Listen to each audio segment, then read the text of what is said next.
خدیاتن تحفاتن نذراناتن عقیداتن درود و سلام کا نذرانہ پیش کرنے کے بعد اس عاجز کی طرف سے تمام مشاقان رسول کو السلام علیکم ورحمۃ اللہ وبرکاتہ۔ وعلیکم السلام وبرکاتہ۔ مشاقان رسول، جیسا کہ آپ سب جانتے ہیں کہ یہ جو مہینہ چل رہا ہے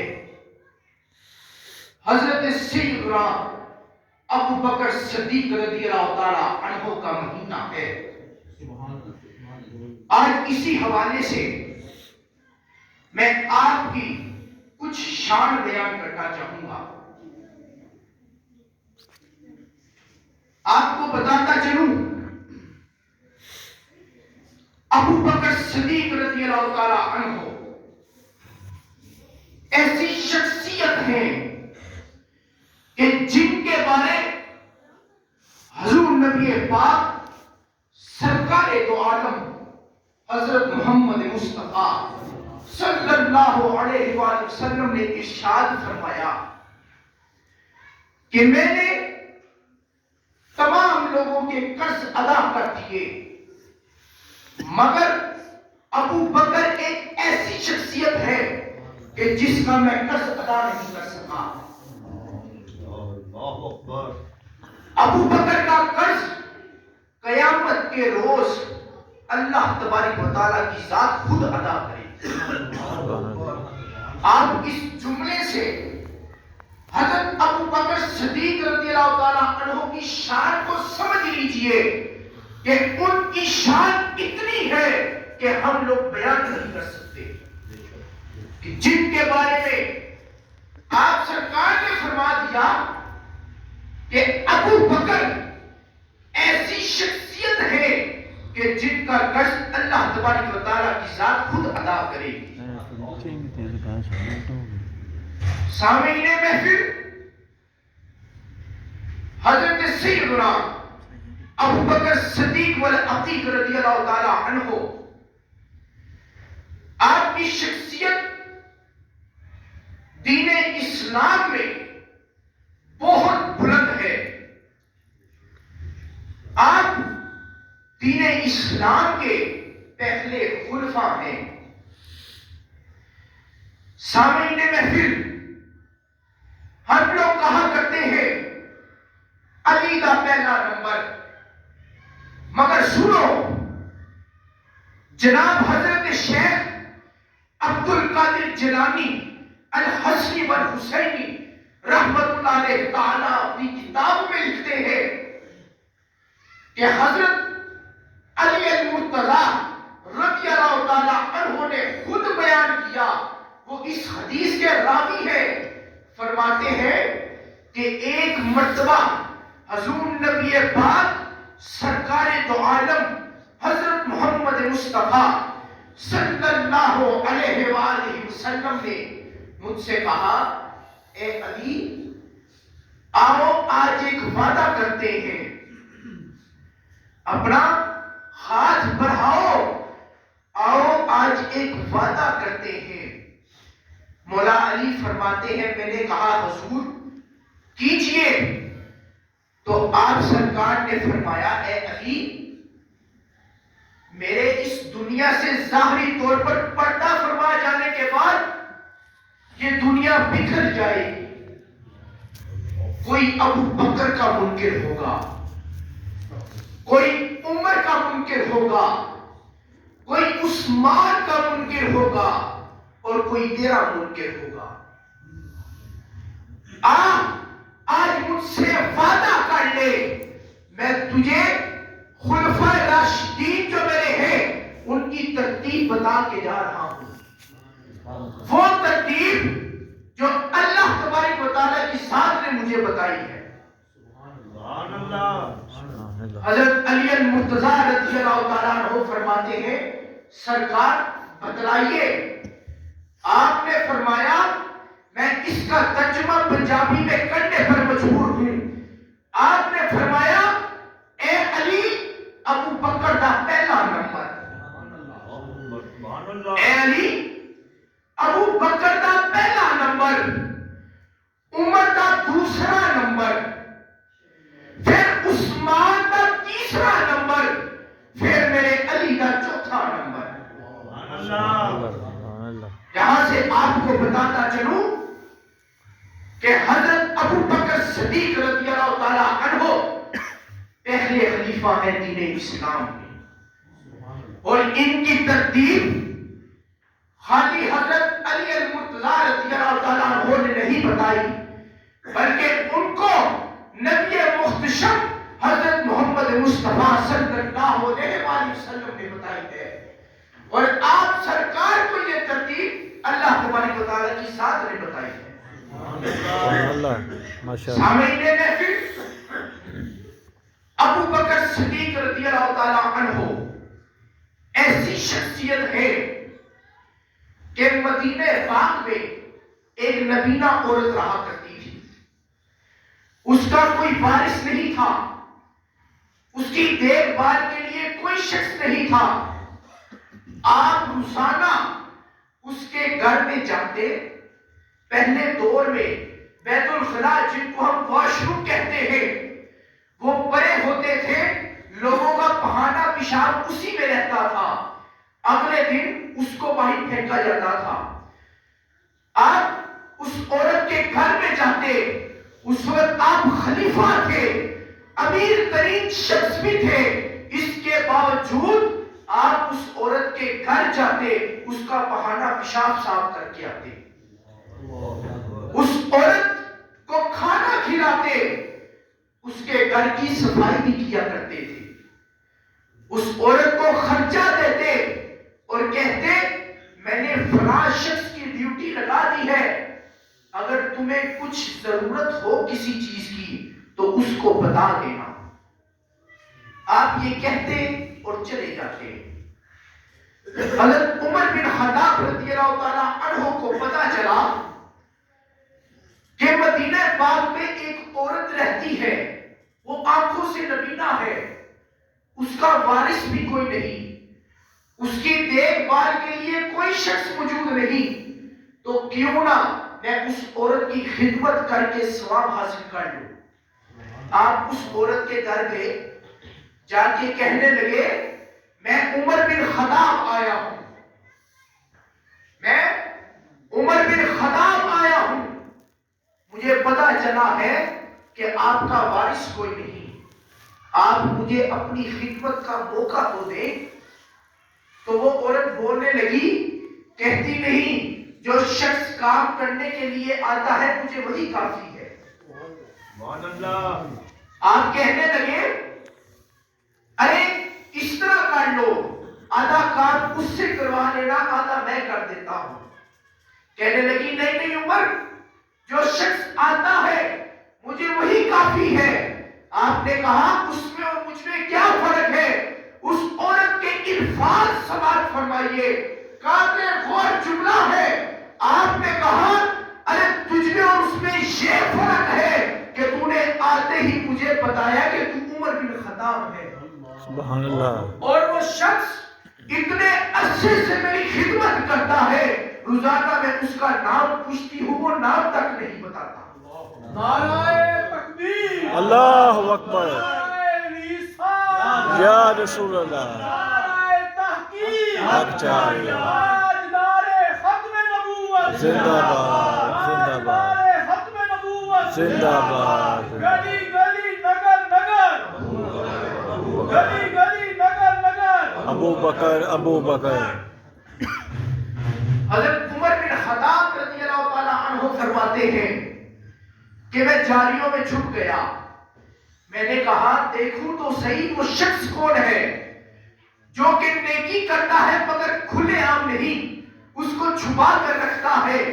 اتنے میں کہتے ہیں تہجد کا وقت تھا، ایک شخص اپنے منہ پر نقاب کیے ہوئے بغیر جوتی کے اس عورت کے گھر کی جانب بڑھا۔ میں نے پیچھے جا کر کہا اے مسافر اپنا چہرہ تو دکھا۔ فرماتے ہیں جب انہوں نے چہرہ اپنا پلٹا تو دیکھا وہ حضرت ابو بکر صدیق تھے۔ سبحان اللہ جناب حضرت ابو بکر صدیق تھے، تو میں نے کہا سرکار آپ بغیر جوتے کے کیوں آئے؟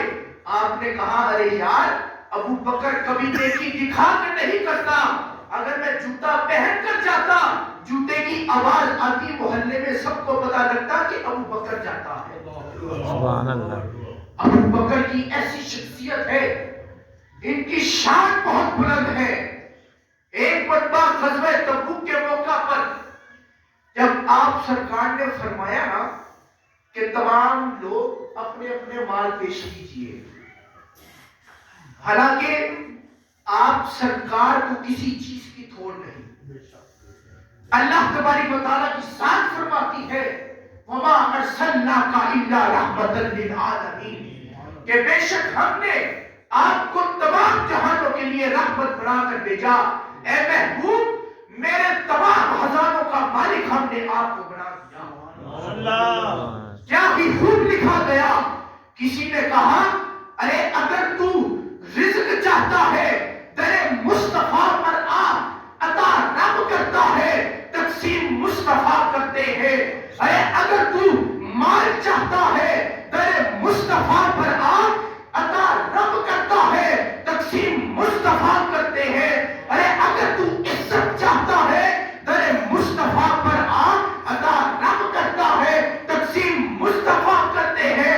اس سے بڑھ کر میرے دامن میں کوئی الفاظ نہیں، کہا ارے اگر تو جنت چاہتا ہے در مصطفیٰ پر آ، عطا رب کرتا ہے تقسیم مصطفیٰ کرتے ہیں۔ سبحان اللہ اللہ یا رسول اللہ تاجدار ختم نبوت، زندہ باد تاجدار ختم نبوت، زندہ باد زندہ باد۔ بہرحال آپ سرکار نے فرمایا کہ اپنا اپنا مال پیش کرو۔ اس وقت حضرت ابو بکر صدیق رضی اللہ تعالیٰ عنہ مالی طور پہ تھوڑے سے کمزور تھے اس وقت، اور جناب حضرت عمر بن خطاب رضی اللہ تعالیٰ عنہ جو ہے وہ اس وقت بہت سٹرونگ تھے مالی طور پر۔ تو آپ نے دل میں سوچا آج میں بازی لے جاؤں گا۔ حضرت عمر بن خطاب گئے، گھر میں چلے گئے، جا کر اپنا سارا مال اکٹھا کیا، آدھا گھر والوں کو دے دیا، آدھا آپ کی قدموں میں رکھ دیا۔ آدھا مال بہت بڑی بات ہوتی ہے۔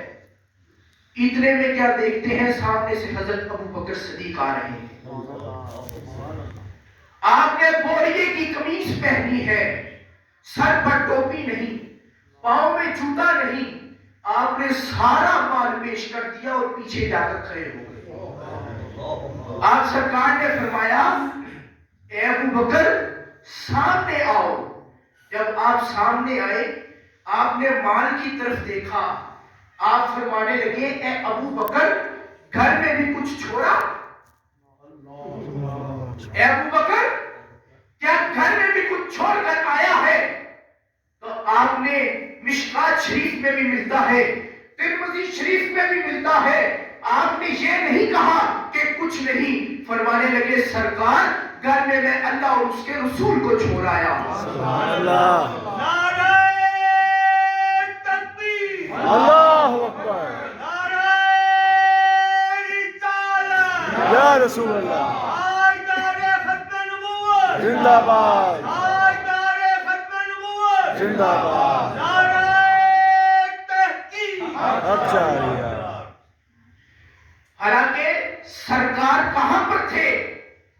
آپ کے سامنے تشریف فرما تھے، اس کے باوجود آپ نے الفاظ استعمال کیے کہ سرکار میں گھر میں خدا اور اس کے رسول کو چھوڑ آیا ہوں۔ یہ عقیدہ ہے صحابہ کا کہ وہ جانتے ہیں کہ نبی ہر جگہ پر موجود ہوتا ہے، اللہ ہر جگہ پر موجود ہوتا ہے۔ سامعین محفل، ایک مرتبہ آپ سرکار نے عشاء کی نماز کے بعد پوچھا ارے بتاؤ آج کس کس نے روزہ رکھا تھا؟ حضرت عمر بن خطاب دل میں کہنے لگے یار میں تینوں کیا سنا جو روزہ رکھنا ہے؟ رکھیا انداتے نمبر بھی جاتا، کسی نے ہاتھ نہ اٹھایا۔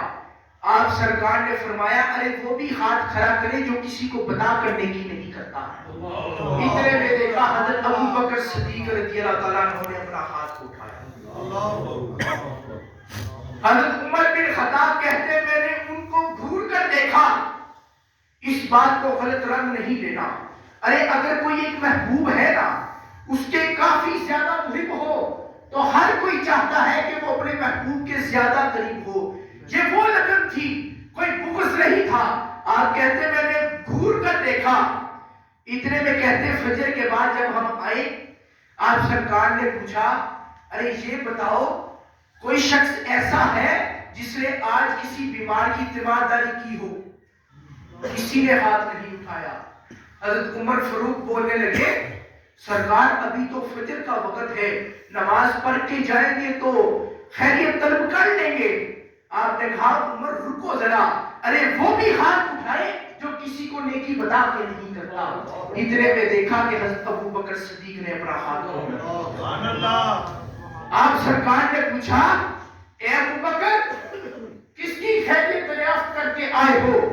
آپ نے کہا سرکار عبد الرحمن بن عوف بہت دنوں سے نماز کو نہیں آئے، پتا چلا تھا کہ وہ بیمار ہے، چونکہ وہ میرے دوست ہیں میں ان کی عادت کو جانتا ہوں کہ وہ عشاء کے فوری بعد سو جایا کرتے ہیں، مگر جو کچھ بھی ہو تہجد کو لازمی اٹھتے ہیں تو میں تہجد کے وقت جا کے ان کی تیمارداری کر کے آیا۔ اسی وقت آپ سرکار نے ایک اور سوال کیا، کہا ارے کون شخص ہے جو آج آتے وقت صدقہ و خیرات کر کے آیا ہے؟ حضرت عمر فاروق کی ایک بات بتاتا چلوں، آپ اکٹھے بیٹھے تھے، حضرت ابو بکر صدیق کو کوڑی ماری کہتے بول یار اور تو ہی کتنا ہو رہا ہے بول۔ آپ سرکار مسکرا پڑے۔ اتنے میں حضرت ابو بکر صدیق رضی اللہ تعالیٰ عنہ بولے سرکار آج تہجد کے وقت میرا پوتا اٹھا، اس نے نماز ادا کی، نماز ادا کرنے کے بعد کہنے لگا دادا جان مجھے بھوک لگی ہے، میں نے اس کی دادی کو کہا کہ اس کو 2 روٹیاں بنا کر دو، اس نے ایک کھا لی، ایک ہاتھ میں پکڑ لی۔ جب ہم گھر سے باہر نکلے ایک مسکین شخص کھڑا تھا، کہنے لگا سرکار رات سے کچھ نہیں کھایا، اگر کچھ ہو تو دے دے۔ کہتے وہی روٹی میں نے اپنے پوتے کے ہاتھ سے پکڑ کے اس کو دی۔ اتنے الفاظ سن رہے تھے کہ آپ سرکار کی آنکھوں سے آنسو جاری ہو گئے، حضرت عمر بن خطاب کی آنکھوں سے بھی آنسو جاری ہو گئے اور کہنے لگے یار ابو بکر ایک ایسی شخصیت ہے کبھی کسی کو آگے گزرنے نہیں دے سکتا، ایسی شخصیت ہے میرے ابو بکر کی۔ سامعین محفل آج کا میرا موضوع تھا جناب سیدنا حضرت ابو بکر صدیق رضی اللہ تعالیٰ عنہ کی شان کے بارے میں۔ اس کو میں نے اس لیے رکھا کیونکہ ہمارے مسجد حاضہ کے خطیب جناب پیر سید رضا شاہ محمدی سیفی صاحب اپنے آخری ایام میں جناب حضرت ابو بکر صدیق رضی اللہ تعالیٰ عنہ کے کانفرنس کے اندر انہوں نے بہت جدوجہد کی۔ میں نے اسی بنیاد پر آج کا اپنا موضوع حضرت سیدنا ابو بکر صدیق رضی اللہ تعالیٰ عنہ کی شان میں رکھا۔ جناب پیر سید رضا شاہ محمدی سیفی صاحب بہت ہی اچھے اخلاق کے حامل تھے۔ میں اپنی بات کرتا ہوں کہ میں نے آج تک ان کو کسی سے جگڑتے نہیں دیکھا۔ آپ کی بھی بہت شان ہے کیونکہ وہ آل رسول تھے، وہ آل رسول تھے۔ جب میں اپنی تقریر کی تیاری کر رہا تھا اس میں مجھے آپ کے ایک جملے یاد آئے۔ ہماری جو 15 روز محفل گھر میں ہوا کرتی ہے، یہ پچھلے بدھ محفل ہوئی تو آپ تقریر فرما رہے تھے، کہتے ہیں کہ ایک مرتبہ حضور نبی پاک صلی اللہ علیہ وسلم حضرت اما عائشہ رضی اللہ تعالیٰ عنہ کے حجرے میں تھے، آسمان کی طرف دیکھ رہے تھے، تو اما عائشہ فرماتی ہیں سرکار کیا ان تاروں کے برابر بھی کسی کی نیکیاں ہیں؟ آپ سرکار نے فرمایا ہاں میرے عمر کی ان تاروں کے برابر نیکیاں ہیں۔ حضرت اما عائشہ رضی اللہ تعالیٰ عنہ کے دل میں تھا کہ میرے بابا حضرت ابو بکر کا نام لیں گے۔ آپ نے جب آپ کے چہرے کو دیکھا تو آپ فرمانے لگے اے عائشہ ان تاروں کے برابر میرے عمر کی نیکیاں ہیں، مگر عمر کی ساری نیکیاں ایک طرف، ابو بکر کی ایک رات کی عبادت ایک طرف۔ جب آپ نے یہ جملے بولے نا تو مجھے کہنے لگے تیمور صاحب بات سماعت فرمائیے، نقطہ میں خاص آپ کے لیے لے کر آیا ہوں، اس کو یاد رکھیے گا، آپ کی زندگی میں کام آئے گا۔ یقین جانیے جب میں اپنی تیاری کر رہا تھا مجھے جب یہ الفاظ یاد آئے میرے آنکھوں سے آنسو جاری ہو گئے۔ آخر میں دعا گو ہوں کہ اللہ تبارک و تعالیٰ کی ذات و برکات جناب پیر سید ڈاکٹر رضا شاہ محمدی سیفی صاحب کو جنت الفردوس میں اعلیٰ سے اعلیٰ مقام عطا فرمائے۔ جو کچھ ہم نے یہاں پر سنایا اس پر ہمیں عمل کرنے کی توفیق عطا فرمائے۔ وآخر دعوانا ان الحمدللہ۔